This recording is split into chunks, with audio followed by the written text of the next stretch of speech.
Good morning students, welcome in the TSN Senior Secondary School, and this is your online classes. Today we will read the chapter 12 of your English grammar book. So enjoy your study and be concentrate on your study. Chapter is the adverb, right?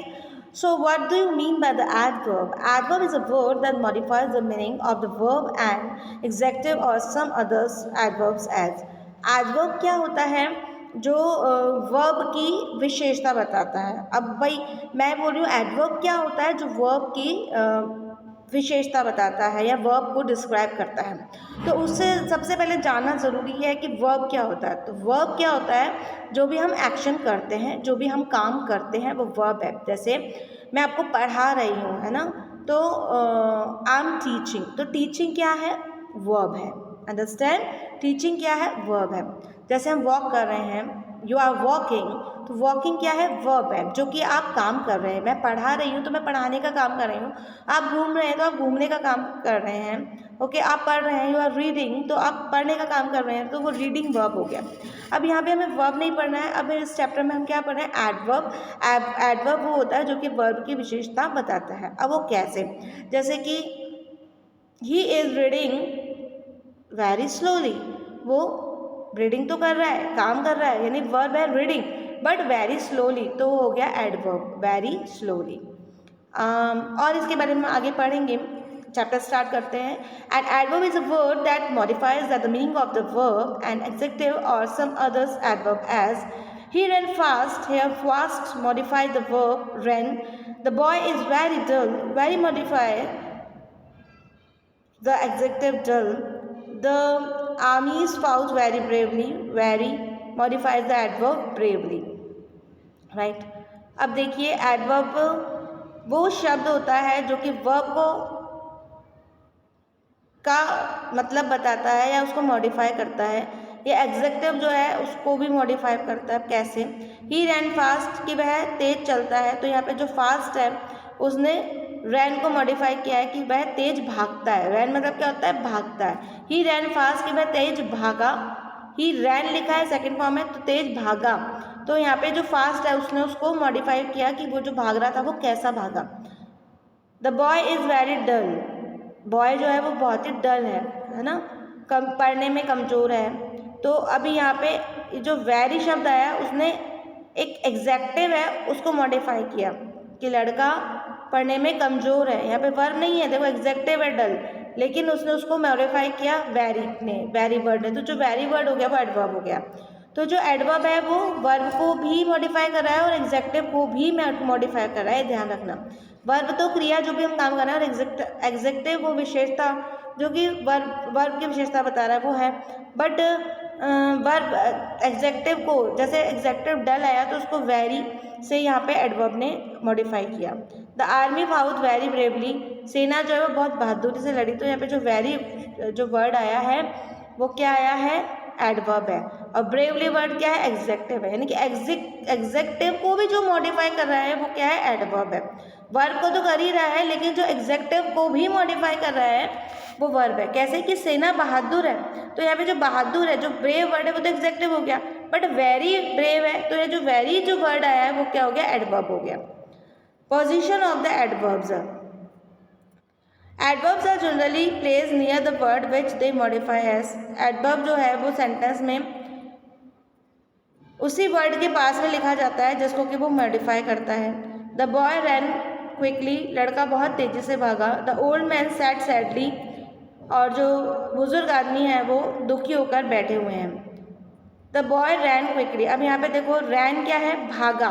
The boy rain quickly, कि लड़का तेजी से भागा, तो यहाँ पे रैन क्या है? वर्ब है। वर्ब के बिल्कुल बाद में आ गया क्विकली, है ना, तेजी से, तो ये एडवर्ब हो गई। The old man sad sadly, जो ओल्ड मैन है वो बैठा हुआ है, कैसा? सैडली, दुखी होकर, तो यहाँ पे जो एडवर्ब सैडली लग गया वो भी वर्ब के बिल्कुल पास में लग गया। तो यानी कि वर्ब सेंटेंस में क्या होगा? सॉरी, एडवर्ब सेंटेंस में क्या होगा? वर्ब के या एग्जेक्टिव के आसपास होगा। Adverb are usually placed before adjective और other adverbs as very dull, very bravely, तो एडवर्ब का यूज ज़्यादातर कहाँ होगा? बिफोर एग्जेक्टिव होगा, है ना, एग्जेक्टिव से पहले होगा। After the object of a transitive verb as the girl answer the women wisely, और the girl answer the women wisely की लड़की ने उस औरत को जो जवाब दिया वो बहुत ही बुद्धिमत्तापूर्ण दिया या बहुत ही होशियारी से दिया। The girl answer the women wisely, लड़की ने जो आंसर दिया वो कैसे दिया, बहुत ही वाइजली दिया। आफ्टर द ऑब्जेक्ट, ऑब्जेक्ट के बाद भी इसका यूज़ हो सकता है, एडवर्ब का यूज़ ऑब्जेक्ट के बाद भी हो सकता है। जैसे कि लड़की ने जवाब दिया, कैसे दिया, वाइजली, बहुत ही होशियारी से दिया। The adverb may be place before the verb, और वर्ब के पहले भी हो सकता है। तो अब ये बात आई है कि जो एडवर्ब है उसका यूज़ सेंटेंस में क्या होगा। तो एडवर्ब का जो यूज़ है वो सेंटेंस में एग्जेक्टिव से पहले हो सकता है, या ऑब्जेक्ट के बाद भी हो सकता है, या वर्ब के पहले भी हो सकता है।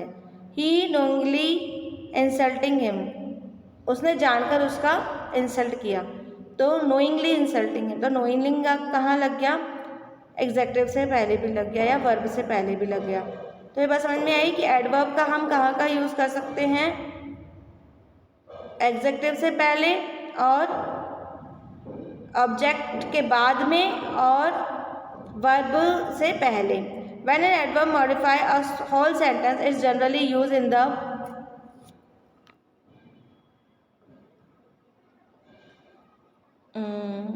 when an adverb modifies a whole sentence, is generally used in the beginning of a sentence, as unfortunately the old man stuck against the wall। कई बार जो एडवर्ब है उसका यूज़ सेंटेंस के बिगिन में भी करना पड़ता है, जैसे कि दुर्भाग्यवश, unfortunately the old man stuck against the wall. The adverb always, never, often, sometimes are usually placed before the verb. और कुछ एडवर्ब हैं जैसे कि ऑलवेज, नेवर, ऑफन और समटाइम्स, इनका यूज़ जो है वो वर्ब से बिफोर करना होता है। He always stand first in the class, वो हमेशा क्लास में फर्स्ट आता है, तो यहाँ पे ऑलवेज का वर्ब से पहले हुआ है ना। Adverb enough follows the word is modify as good enough. Adverb only requires great attention in its use. Only का यूज़ कहाँ पे होता है, generally its place before the word. अधिकतर ओनली का यूज़ जो है वो वर्ड से पहले होता है। His brother only lived for their sake, तो यहाँ पे ओनली का जो यूज़ हुआ है वो वर्ब से पहले हुआ है। ही गैव रुपी ओनली, उसने केवल ₹1, 1 रुपया ही दिया है only. His it's price is only 8 rupees, तो वो 8 के पहले भी लग गया। तो ये ज़रूरी नहीं है, एडवर्ब का यूज़ वर्ब के बाद में भी हो सकता है, वर्ब के पहले भी हो सकता है। Adverb very is use with positive degree and adverb much is use with the comparative degree. Adverb का यूज़ पॉजिटिव डिग्री के लिए भी हो सकता है और कंपेरेटिव डिग्री के लिए भी हो सकता है। शी इज़ वेरी हैप्पी, तो यहाँ पे वेरी लग गया, पॉजिटिव डिग्री है हैप्पी, ठीक है। She is much happier now, happier comparative degree है, तो ऐसे भी यूज़ हो सकता है। Very is use with present participle and much is use with past participle. As the story is very interesting, story बहुत अच्छी थी, ये प्रेजेंट पार्टिसिपल के लिए यहाँ पे यूज़ हो गया। And I am much interested in nature, मैं ज़्यादातर नेचर में ही इंटरेस्ट रहता हूँ। As is followed by the but and other is followed by than. It's nothing else but foolishness. वो कुछ नहीं बल्कि मूर्खता है। He could not do it other than stop it. तो else का जो यूज़ है वो कहाँ होता है, but और other के यूज़ में होता है। Enough is generally used in the positive sense and is used after the word is modified. Enough मतलब होता है पर्याप्त, और इसका पॉजिटिव सेंटेंस में ही या पॉजिटिव सेंस में यूज़ किया जाता है। Adverb of time are usually used either or beginning or the last, और जो एडवर्ब ऑफ टाइम है उसका यूज़ या तो शुरू में या फिर लाइफ में किया जाता है। He will do it tomorrow, tomorrow he will do it, दोनों तरीके से होता है, इसे कल करेगा या कल ये इस काम को करेगा, तो आगे भी हो सकता है एडवर्ब का यूज़ या फिर पीछे भी हो सकता है। If a sentence has a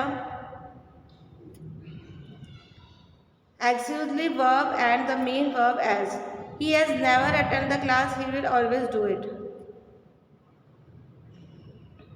He has never attended the class, वो कभी भी क्लास अटेंड नहीं करता है। He will always do it, वो हमेशा ऐसा ही करता है।